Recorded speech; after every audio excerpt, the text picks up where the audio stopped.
And I went in for my usual annual checkup, 2019 in August, which is when my birthday is. And all of a sudden I got contacted by my doctor saying, we need you to come back in because your cholesterol, your LDL, is double what we consider to be a normal range. And my triglycerides are almost 3 times what they consider a normal range.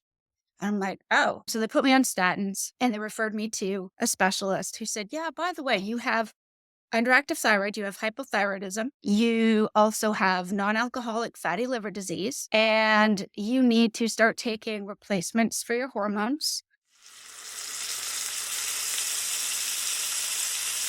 Hi, everyone. Adam from Carnivore today. Today, we have a very special guest, Megan French, and she's with the YouTube channel, Megan, the Faithful Fibromyalgia Warrior. So thank you, Megan, for joining me today. Oh, I'm glad to be here. Thanks for inviting me on. Awesome. So the reason you're here is to discuss this diet that you're on, the carnivore diet. So can you tell us a little bit about yourself, kind of what led you to wanting to start a carnivore diet? Absolutely. So I would say it went back to 2020, but it actually probably would have gone back even further. So in March of 2014, I ended up suffering a prolapsed disc in my lower back. So the disc just bulged out. And I was just, doing laundry, taking clothes out of the dryer, and I couldn't stand up. I was like bent in half and I couldn't stand it. I didn't know what had happened. I thought it was maybe I pulled a muscle at the gym. Maybe it was my sciatica. Um, and the next day when it got worse, I realized this is something more serious. So I had it looked into, and after multiple referrals and tests and an MRI, they came back and told me, no, the disc is bulged. And this took several weeks and months. And basically, I didn't know it at the time, but it seems like at that point, it triggered my fibromyalgia. And I was just increasingly in so much pain and so much inflammation um, that I could barely walk. My mobility got worse and worse to the point where by January of 2016, I had to stop working. I was using crutches and a wheelchair to get around. I was mostly bedridden. I was just in so much pain. And of course, I wasn't able to exercise at the gym. And so because I wasn't exercising at the gym, and I wasn't able to sort of stay on top of, my weight had always ballooned up and down throughout my life. But because I wasn't working out at the gym, all of a sudden I noticed my weight was starting to pile up. I wasn't necessarily eating more, but I had no idea that all the whole wheat toast with peanut butter and jelly and, and all the fruit especially was doing such horrible things to my body. And in 2019, I was starting to have some symptoms of an underactive thyroid, but the doctors didn't listen to me because they said, well, your TSH looks normal. I said, right, but I'm having hair loss and my nails are getting flaky and my skin's getting really dry and all these symptoms. Like, no, no, no, you're in normal range. It's fine. Don't worry about it. And I went in for my usual annual checkup, 2019 in August, which is when my birthday is. And all of a sudden I got contacted by my doctor saying, we need you to come back in because your cholesterol, your LDL is double what we consider to be a normal range. And my triglycerides are almost 3 times what they consider a normal range. I'm like, oh, well, I haven't changed my diet, so I don't understand. So they put me on statins and they referred me to a specialist who said, yeah, by the way, you have underactive thyroid, you have hypothyroidism, you also have non-alcoholic fatty liver disease, and you need to start taking replacements for your hormones. You need to cut out all the fruit. Nowhere in there was any advice of don't eat carbs, just don't eat cakes and cookies except maybe once a week, once a week. Still not good. Right. Keep your fruit to maybe 2 to 3 portions daily as opposed to 4 or 5. But nothing about avoid starchy vegetables, don't, stick with the seed oils, make sure you eat all the heart healthy foods. come back in 6 months and we'll see you. Well, this was March. By this point, it was March of 2020. And we all know what happened after that. So nobody's offices were open. Nobody was doing follow-ups with me. I started taking my thyroid replacement medication. I was already on massive amounts of pain medication for the fibromyalgia, for the back injury. And I was also taking antidepressants. And I was still feeling depressed. I was still feeling unbelievably anxious all the time. Um, I had a history of bulimia from the time I was 15, and I was still struggling a lot with that, on Wow. top of the brain fog and the the inability to move and do anything. And even if I ate next to nothing all day, my weight was still creeping up because I didn't realize that, one, everything I was eating was inflammatory. And second of all, I had no idea of how much inflammation weight was being kept on my body because of the healthy fruits and vegetables that I was eating at the time. I had no clue, right? Because, you know, you're a child of the 70s and 80s, and my parents did what they were told, which was eat the margarine and switch to vegetable oils and eat more vegetables and whole wheat, this and that, and stay away from the red meat. It's horrible for you. Stay away from the bacon. No, only eat the egg whites, all this kind of stuff.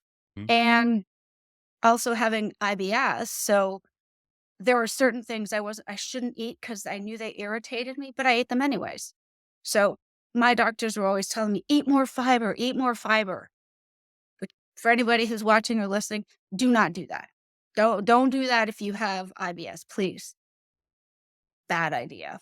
So basically, I'm 5'5" and I couldn't exercise because of my pain.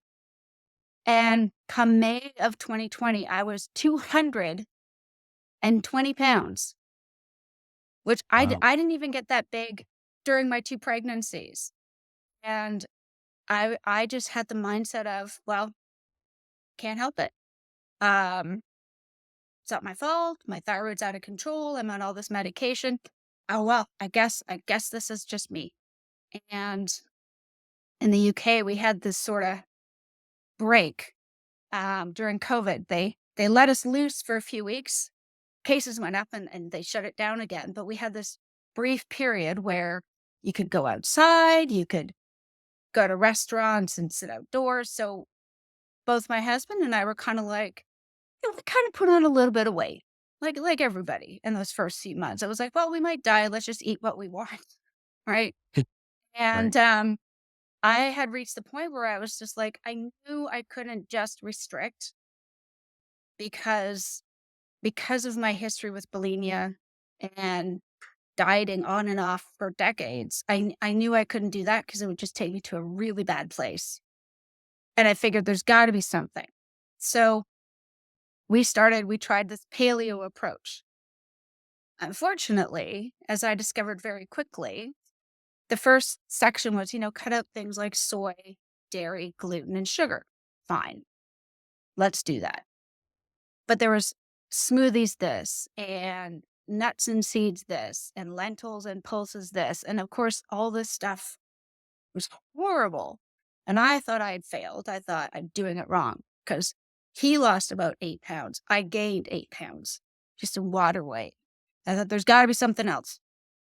And I just remember thinking there's got to be something. And I had this thought in my head, Holy Spirit, God, whatever you want to call it. But I remembered my sister-in-law and my brother going keto 6 years before. She had severe psoriasis and arthritis, and they did that, and it worked. So I thought, let's look into keto. So I looked into keto, found all these videos, found Dr. Jason Fung videos, found Dr. Barry videos, and I thought, I'm going to start this keto thing. So I did that, and for about 2 weeks. And I remember there was one of Dr. Barry's videos where he said, you don't have to eat the vegetables if you don't want to.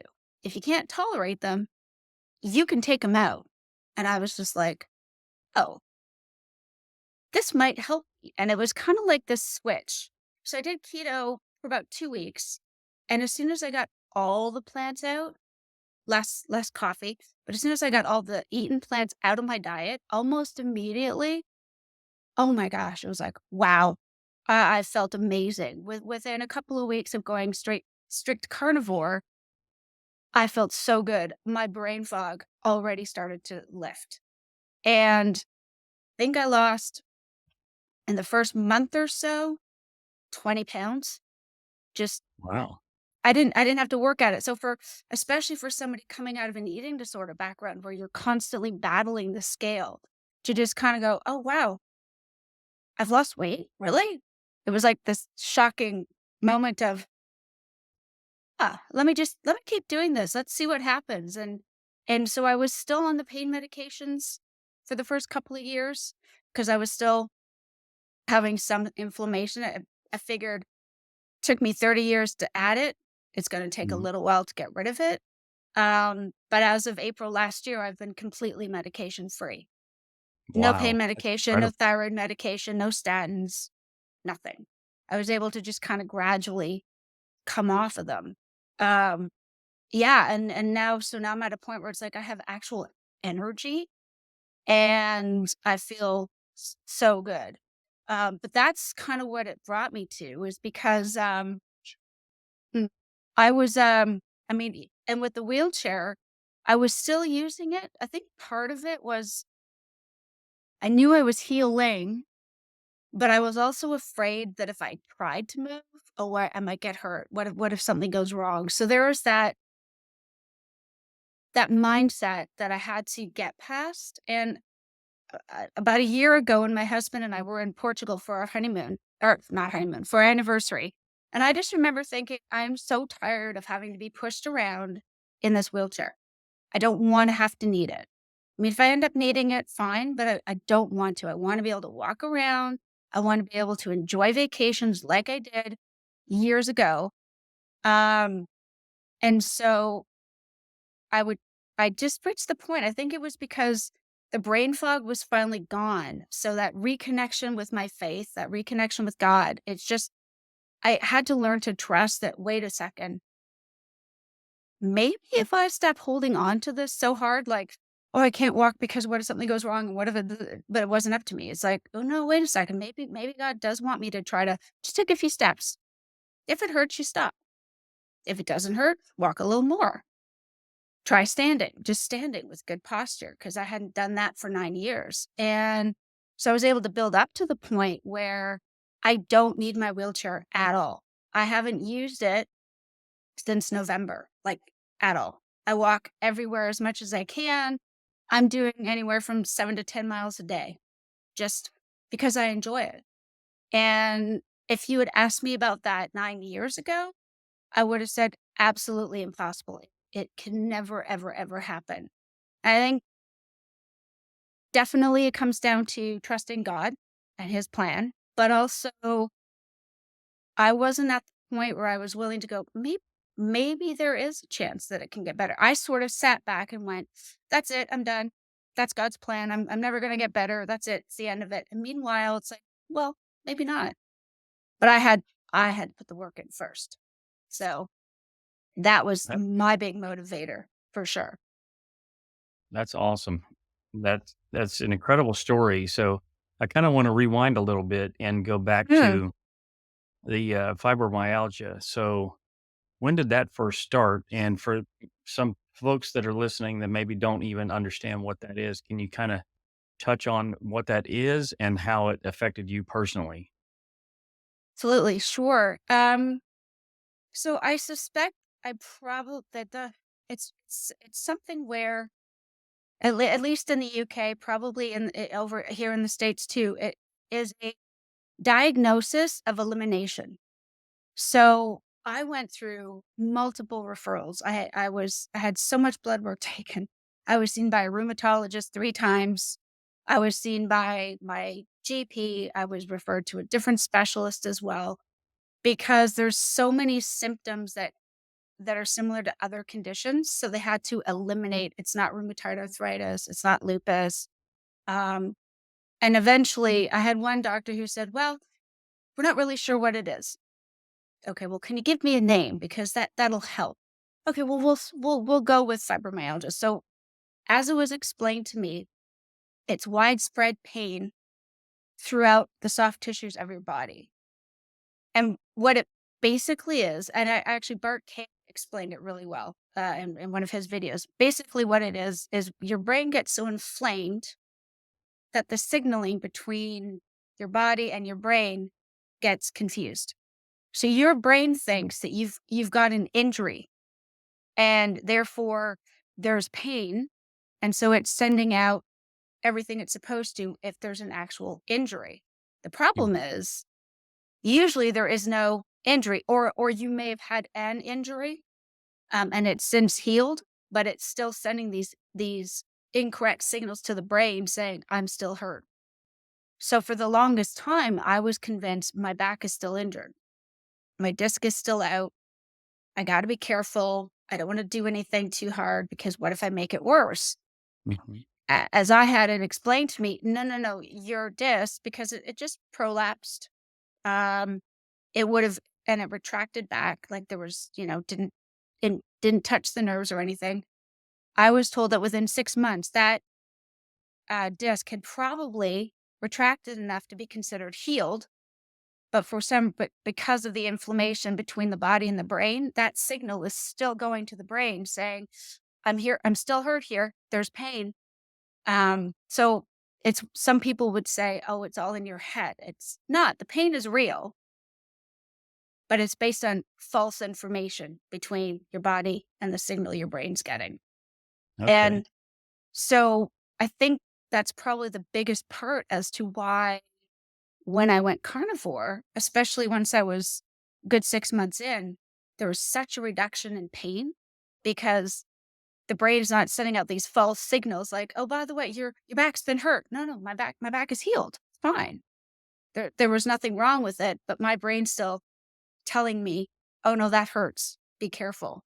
So that's kind of the challenge with fibromyalgia because you can over overexert yourself. You can do too much and then you're going to feel the pain. But I think it's more particularly because most people, when they, at least other people I've spoken to, when they find out they have fibromyalgia and there's pain everywhere, there's also a lot of inflammation.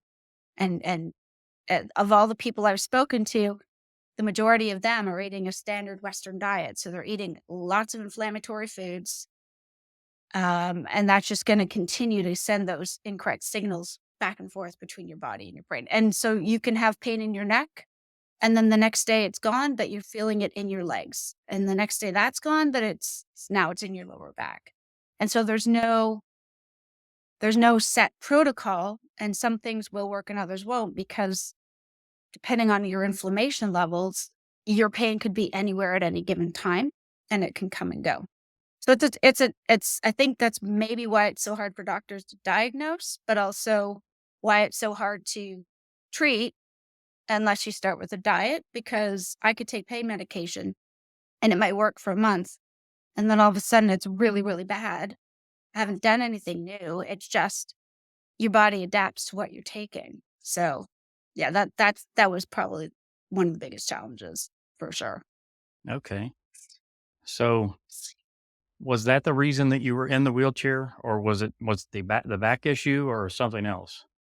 No, that was definitely because of the injury, but because it triggered the fibromyalgia, just there was so much pain. I literally felt like I could barely move 10 meters, if that, without significant pain. And I don't know, it might have been just me, but I think when we get hurt, you know how we sort of like to curl up on ourselves to try to protect the injured area? Well, I walked with my shoulders up and it was hunched over for almost 9 years. So that bad posture just made everything that much worse.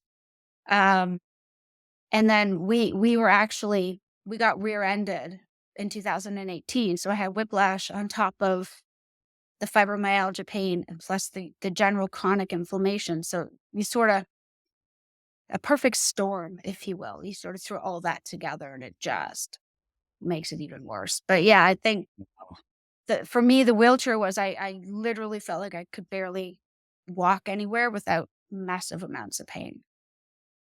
Wow. Definitely. And Yeah. and now you're out of the wheelchair and you're Yep. walking 7 to 10 miles a day. Is that what you said? Yes. Yeah. That's incredible. That is I say to whenever people ask me and I'm just like, "No way." It's like, "Look, I did what I needed to. I took the steps I needed, like, to start with diet and all that, but that's God, man. He designed us so well that I think, everyone's body, to a certain degree, can heal from almost anything, um, which is amazing, but I think it took me so long to get there because I wasn't ready to make the most important changes, which were the dietary changes. But it's weird. There's moments where I'm just like, did I really just walk like that? Yeah, I guess I did. Okay, cool. Yeah. Um, things that just seem so impossible, and I'll share that with my sons. Like, oh yeah, because we live in England, but we have our younger one moved back to Canada a couple of years ago, and so I'll send him a little message like, "Hey, I just walked 7 miles today." He's like, "Wait, that's amazing." And I'm just thinking, "Why is that amazing?" "Oh, yeah, right, because for such a long time, he was somebody who had to help me get out in my wheelchair." Um, but yeah, carnivore is amazing. It's just so healing in so many ways. Definitely. Awesome. So how much do you attribute getting out of the wheelchair to carnivore? Oh, completely, like, I would say 95% of it, 5% was mental. Because I think, to be honest, probably a good year in, I probably could have gotten out of the wheelchair, but mentality-wise, I wasn't quite ready.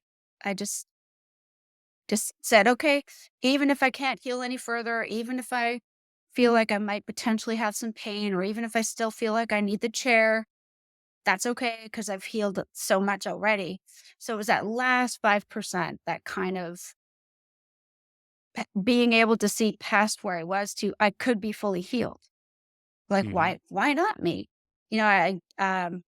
There's, somebody out in the space, Rebecca Heichman, who herself was diagnosed with fibromyalgia, and, she fully reversed it, and I thought, "Wait a second, well, if she could, then what's to say that I won't be able to as well?" So, once I reached that point of, "Okay, maybe it can," completely changed. Then that last 5% was there, so yeah. But majority of it, definitely from going carnivore, for sure. Awesome. So nutrition plays a huge role in our health. And then you touched on the mental aspect of it. Mm. So, in terms of the mental part of it, I do believe that plays somewhat of a significant role, more so for some than others, especially in terms of addiction. Yeah. Um, so, did you have any issues with food addictions or anything like that? And was it more a physical thing or a mental thing? I think it was probably both. So for me, it was absolutely sugar and carbs. I mean, technically carbs become sugar in your body, but that was definitely a significant addiction for me. And even trying paleo, I found, and I remember saying it to my husband, like the first few days with like, no, you don't realize how much sugar is in things until you suddenly go, I'm going to give up sugar. Like, okay, maybe not the stuff in fruit, but like the added sugar. And you realize so many things have sugar. And then I just remember thinking, oh my gosh, this sucks. This sucks. This really sucks because I felt like crap for the first few days. Um, and even giving up dairy, which butter I'm okay with. I should have given up dairy because I have a lactose intolerance. But I thought I was the exception. I would be fine. I could have it and I'd be willing to live with that. And yeah, but don't we all say that at some point? Like, no, no, I'm not the exception. I'll be okay. But Right. it so sucked giving it up. But once I got past those first few days, the difference was amazing. I would say in the very beginning of keto, when I had to kind of monitor my carb intake, and I don't track really now, but I did then because I wanted to make sure I wasn't going over my carb limit, my 20 grams per day. Mhm. Um, I did find it really challenging going into my favorite coffee place, and I would see all the baked goods. I'd be like, "Oh, that would be so good right now. That would be that'd be so nice." Um, and having to forcibly walk out just so I wouldn't have it. But I did the first Christmas, I sorta I haven't been perfect with it. Mhm. Everybody was enjoying Christmas cake, everybody was enjoying, the mashed potatoes and all the bits on the side, and I wasn't eating that at that point, but I sorta went, "Oh, I miss shortbread cookies." And so my husband, out of the goodness of his heart, found some that were supposed to be I think they were, made with stevia and the gluten-free almond flour. So I thought, "Oh, this is fine. It's gotta be keto friendly. No problem." Forgetting that almonds and almond flour were just horrible for me regardless, but, Mhm. one cookie became a packet of cookies. So that was an experiment of, I just need to not have that at all. I can't. I can't just try. No. Um, and that was definitely my carb monster going, "Ooh, that was 1. Why not 8? Try 8. 8's fine. Come on." And just Right. no. Regret and it didn't taste as nice as I remembered. It never does. It wasn't worth it in the end, and I was just like, "Okay, I'm done. I can't. No." So, there was You're definitely some of that. Yeah. you're more of an abstainer instead of a moderator, right? Oh, I have to be. I totally have to be. Even I can't even do, drinks that have sweetener instead of sugar. I anything that tastes sweet always makes me hungrier. And the first thing I think of is, I wonder if I can find anything that's keto friendly to go with this. So I have to say no, because one becomes the entire package. And then I regret it later. And it's not so much about the weight gain. It just causes me almost instant inflammation. I can feel it in my wrists. I can feel it in my toes, like my knee joints just flare up. So I have to be an abstainer. I cannot have one and walk away. It just doesn't work. So, Wow. yeah. Yeah, I'm exactly the same way. I have to abstain from everything. When I was eating standard American diet, it wasn't just like if I had a treat, if you will, a nutty bar. When nutty bars were my favorite. So Oh, I yeah. couldn't have one pack. It was the whole box, like all of them Oh, oh, in yeah. one Yeah, sitting. yeah. I Yep. even tried to make some of Rebecca's her carnivore brownies, and they are carnivore because it's beef protein isolate powder with Mhm. eggs, and you add in a bit of yeah, well, I didn't add extra stevia because it was chocolate flavored. Mhm. Um, they were so good. I had one and then I ended up eating the entire tray that I made. Just because of the sweet taste, right? Just because of the sweet taste, and there wasn't even any sugar, there wasn't any flour or anything, but I just that's when I was like, "I can't. I just no, I can't. None of it, because 1 just goes way beyond." So, Wow. Okay. So you're an abstainer and mhm. you've eliminated a lot from your diet. So do you feel like you're more in tune with your body now that you've essentially eliminated just about everything else? Absolutely. I find that, for me, I can kinda tell in a way, it's kinda good because I know what I eat normally, and if I try something different, as soon as if it causes a reaction like, "Oh, I didn't enjoy that," or I don't think I like this as much," I can tell almost right away, which is good, so I know, "Oh, that's what it was this." Um, makes it a lot easier as opposed to before, I'd be like, "I don't know why I don't feel so good. I don't understand. I ate this stuff out late." You know what I mean? It just yeah, comes a lot easier to work out. Even I at one point, I was doing beef with eggs, just cooking it in the skillet, and then I would add barbecue sauce. And anytime I added barbecue sauce, I would say, within 20 minutes, I'd start getting a headache. I'm like, I don't understand. It's ground beef and it's eggs. Like, why do I feel like this? And then one day it just finally dawned on me, oh, barbecue sauce, because it's got sugar in it. As soon as I cut out the Wow. barbecue sauce, there we go. So yeah, yeah, definitely much more aware So do you for find it sure.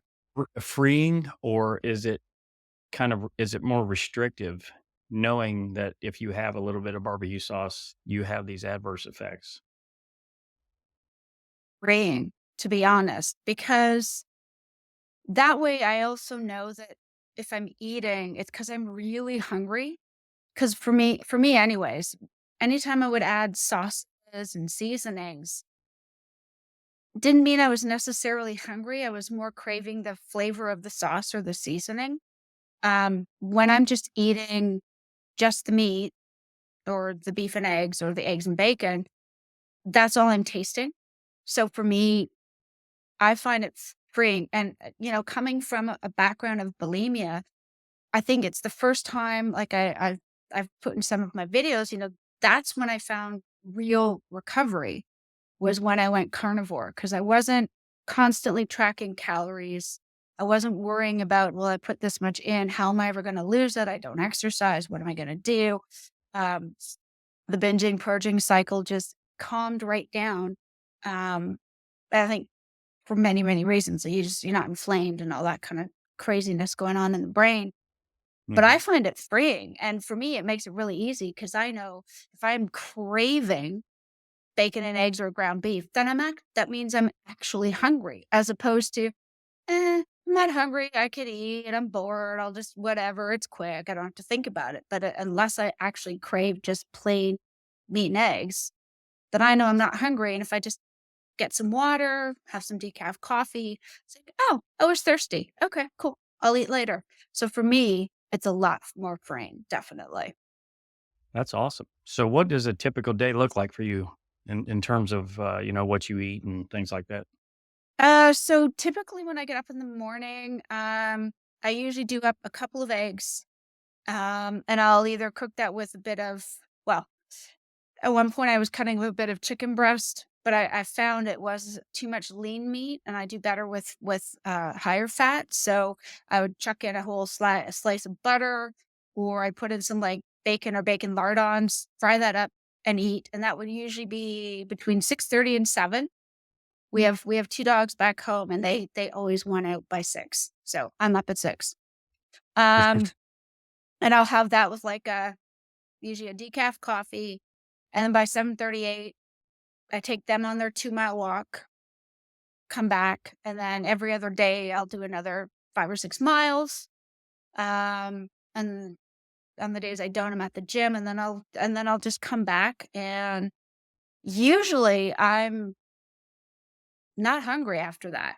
Like, I have enough energy going that I'm not that hungry. Lunch, usually bacon and eggs, and dinner is typically fatty ground beef with a couple of egg yolks, and that's my meal, and that usually fuels me. So, um, for there was a while where my husband would be like, "Aren't you bored? Don't you want something else?" I'm like, "No, this is what I'm craving. This is what I like." So, a lot of ground beef, sometimes sausages, occasionally lamb.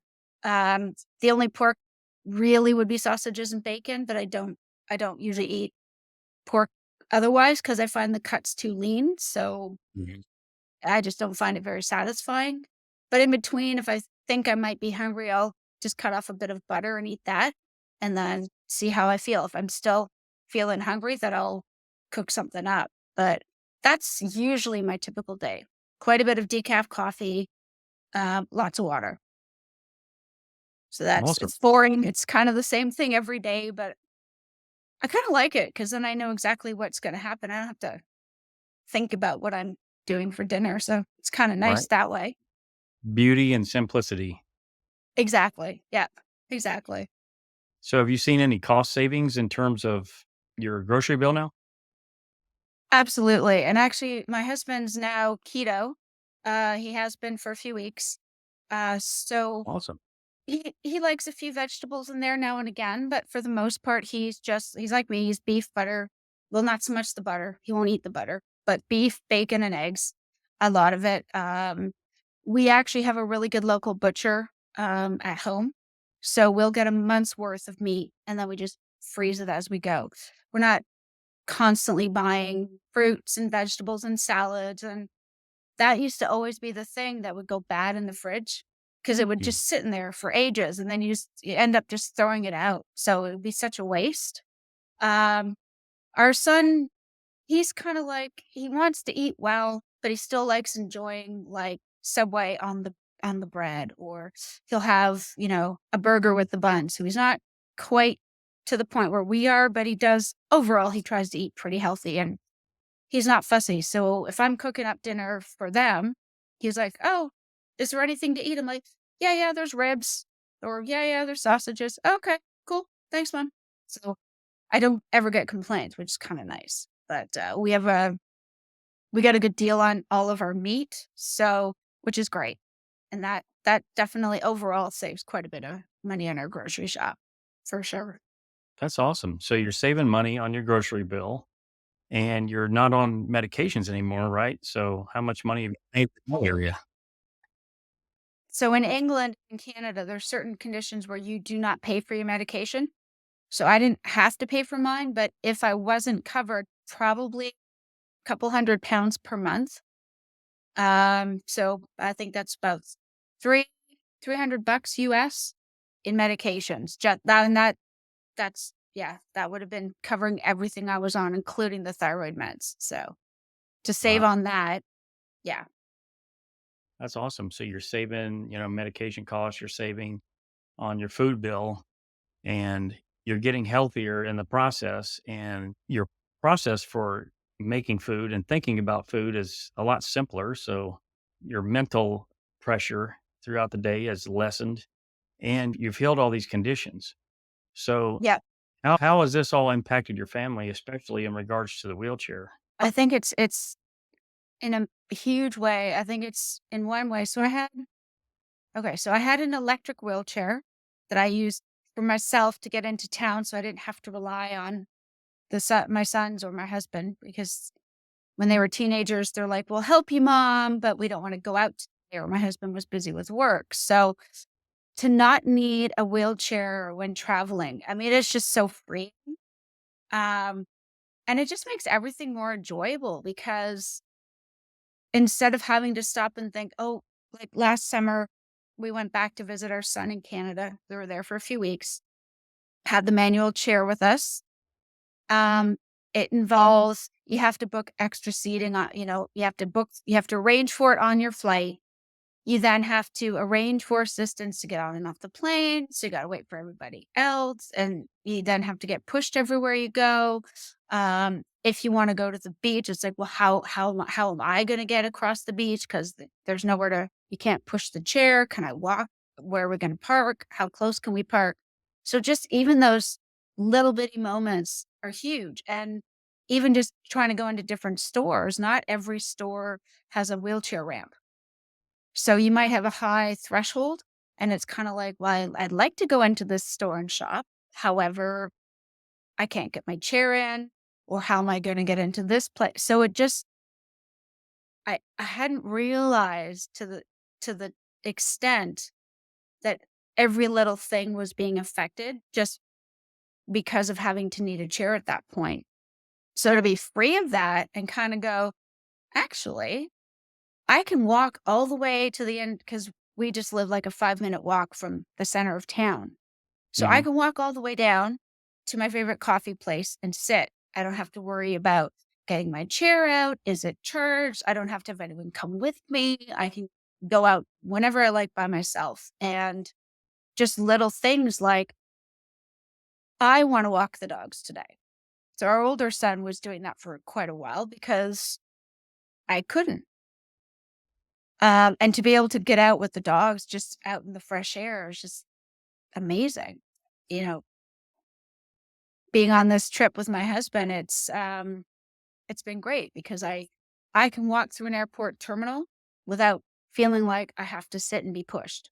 I can well, mind you, I kind of felt like that coming in this time because there was when I arrived at JFK, they had 3 customs officers working the non-US citizens booths, clearing Hmm. customs, and there's about 1,200 passengers that were backed up trying to get through. So that took about 3 hours, which was a little bit Wow. long to be standing. Yeah. But, outside of that, walking around, being able to go to concerts, go to gigs and venues and not have to worry about, is it accessible? Where can I put the chair?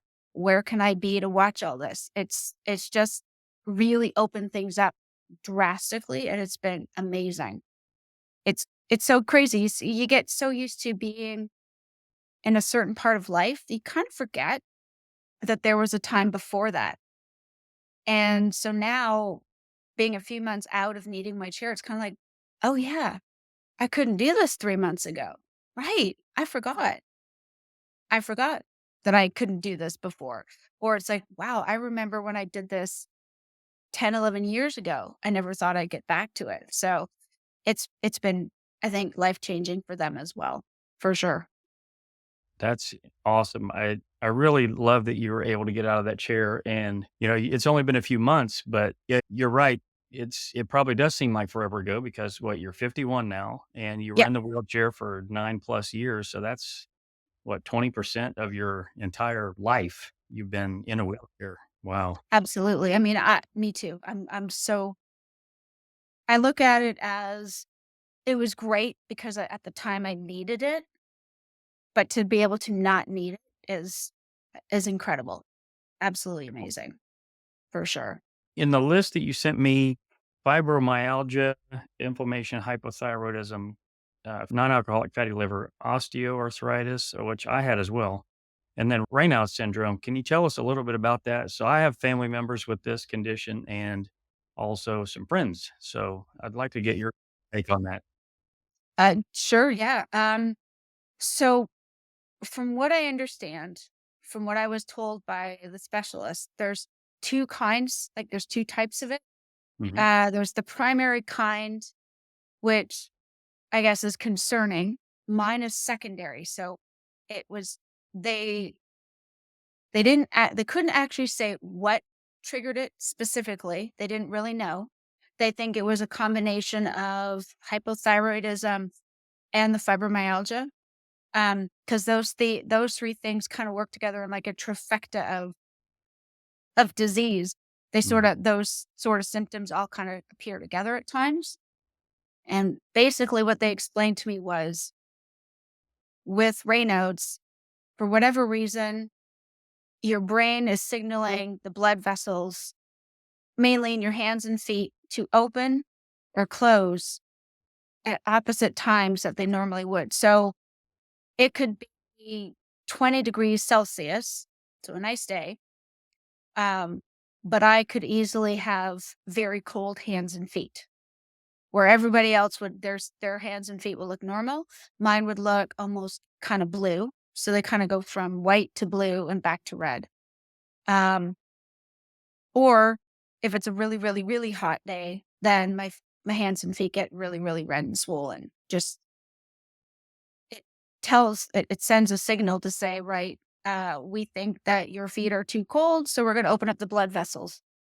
Or we think your feet are too hot, so we're going to close the blood vessels. Meanwhile, based on the temperature around you, it's a normal temperature. It sort of does that, even though it shouldn't necessarily be happening like that. So I've I've had that for ages. I have an aunt who has it, and it was constantly, you might be your core body might be sweating, but for whatever reason, you have cold hands and feet. Wow. Um, or you might be cold and your hands and feet are even colder and they kind of go like a purplish color. Um, but yeah, mine was typically triggered, they said, by the fibromyalgia. Was the main was the main trigger for it.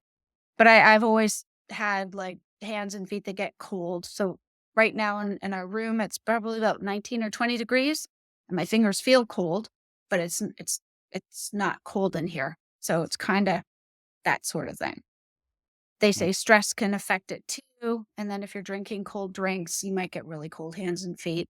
Same with hot beverages and food. So just one of those weird things. Yeah, that would have to be slightly annoying and maybe a little bit scary too if it gets pretty extreme. When it first started happening, and it was hard because it was winter time, and so I was sitting in the house and, had on a blanket and had on warm clothes, but I was just sitting with slippers and no socks on, and my feet were still cold. And I happened to look down and my toes looked purple. I thought, "Oh my gosh, this can't be right. My circulation's wrong. Something's gone wrong with me." Um, and eventually I saw a vascular specialist. She was like, "No, no, no, no, your circulation's fine. Nothing's wrong with your heart. Don't worry. Blood's flowing like it's supposed to." He's like, "You're one of those people, you're hypersensitive to temperature." So what does that mean? He goes, "Well, that means it might be May and it might be 18 degrees, but you may feel like you want to put a pair of gloves on.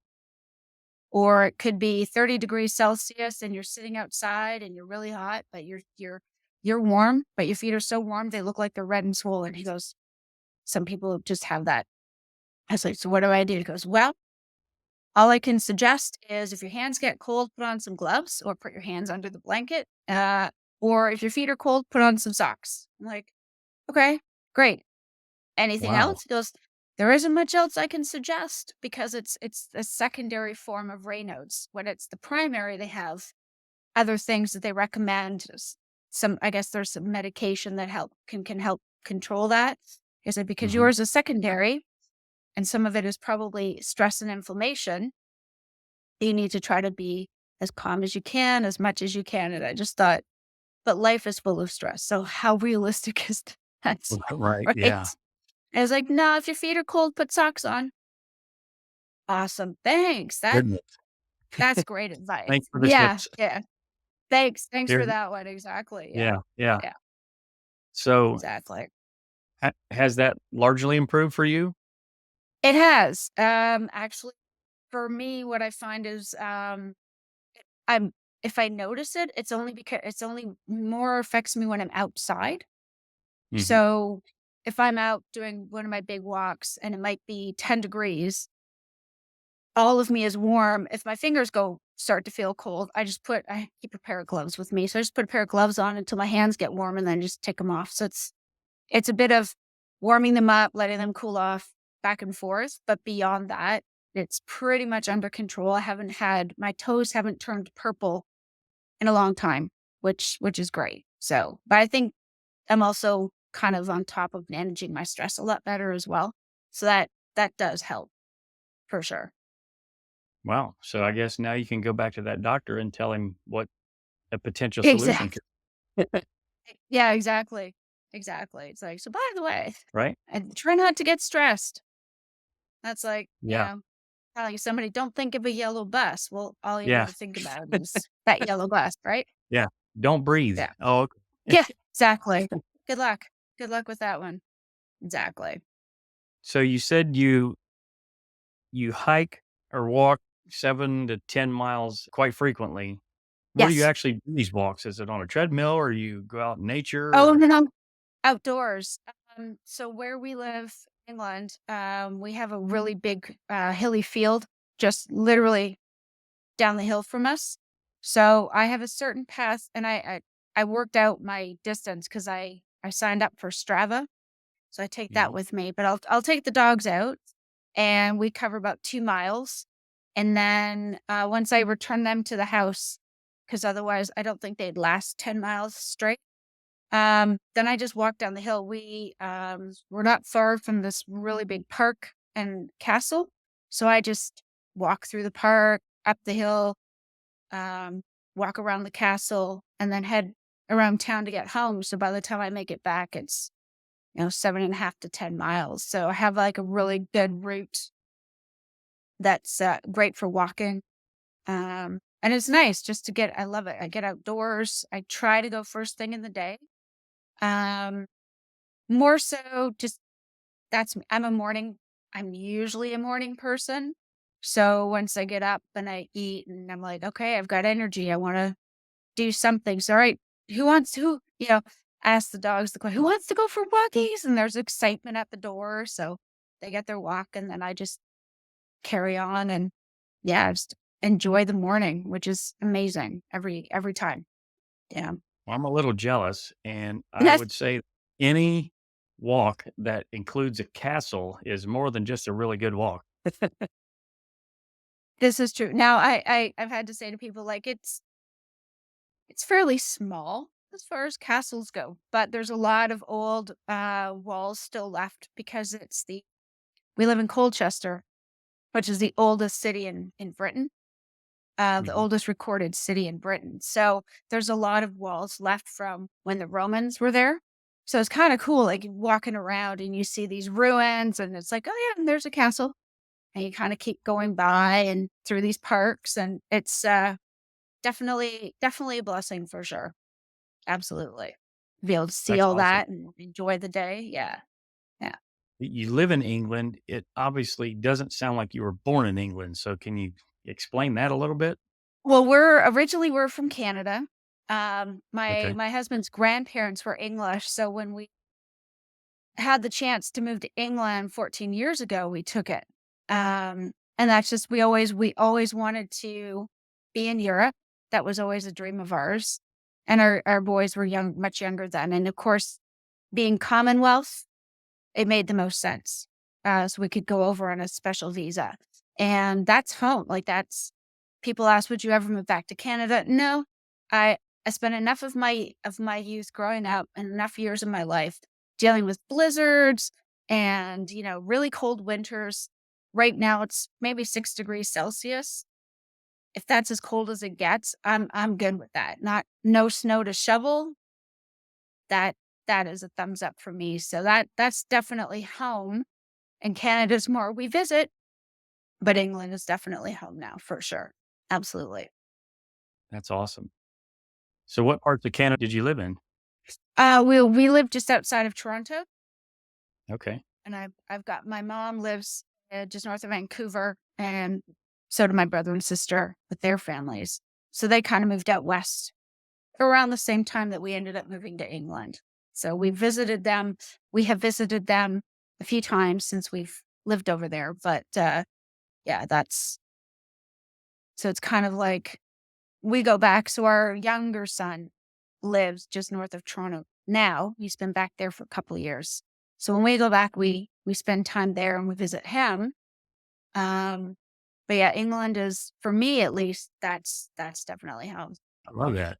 So if someone was in the position that you were in with fibromyalgia and having the issues that you have with your back and in a wheelchair and they're depressed and hopeless, what would you say to that person?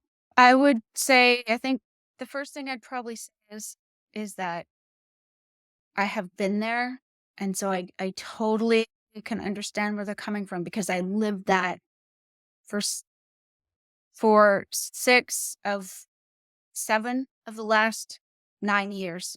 I lived that, but that it can get better. Even if it doesn't feel like it, and if they're not there yet, that's okay. That's totally okay. But it can definitely get better, and definitely for me, a key factor was I had to heal the diet. I sort of look at it for me, I found my way to carnivore so I could also find my way back to my faith in God. And that was critical for me. I once I got back to that, that made a huge difference. So diet was key. But then that faith, that relationship with God, prayer and meditation, that was the other part of it that was so important. But it can definitely get better. Doesn't mean you have to be stuck in that place. Yeah. And if people are, then just that I understand. And it took me a while to feel like I could move past it. So I get that, no judgment, but it definitely can improve. It doesn't have to stay like that forever, I agree. I for haven't sure. gone through those things, but I agree 100% with you. So if somebody, you know, takes your advice and they believe that things can get better for them and they're considering the carnivore diet, what advice would you have for them? The first thing I would suggest is they probably don't want to jump into it necessarily cold, like full on right away. They might want to transition slowly, but definitely start cutting down on their carbohydrate intake, cut out the added sugar, get out the seed oils and processed crap, and start to slowly make those little changes. Because even the difference between getting rid of, say, sugar, soy, dairy, and gluten can start to make an improvement, and then you start getting rid of all the other carbohydrates over time, and you just start to feel so much better. Start slow if you have to. I mean, I guess I did mine fairly quick because I did it within a couple of weeks, but that's okay if you need longer.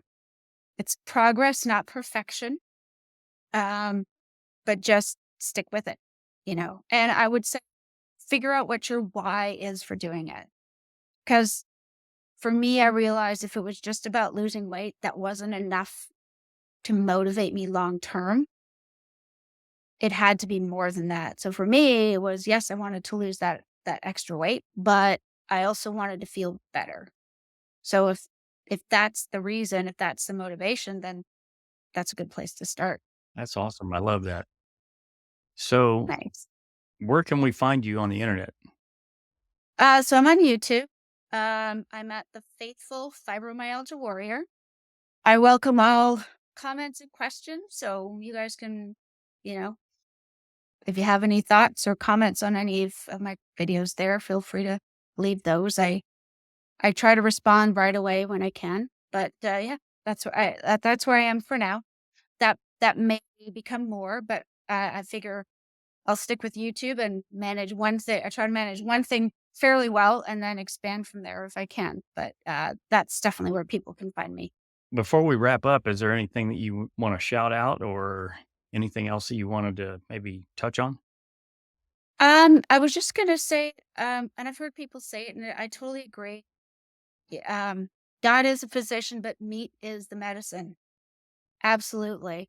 You know, meat and eggs, and I would qualify that with if you tolerate eggs, because I know some people are really sensitive, especially the egg whites.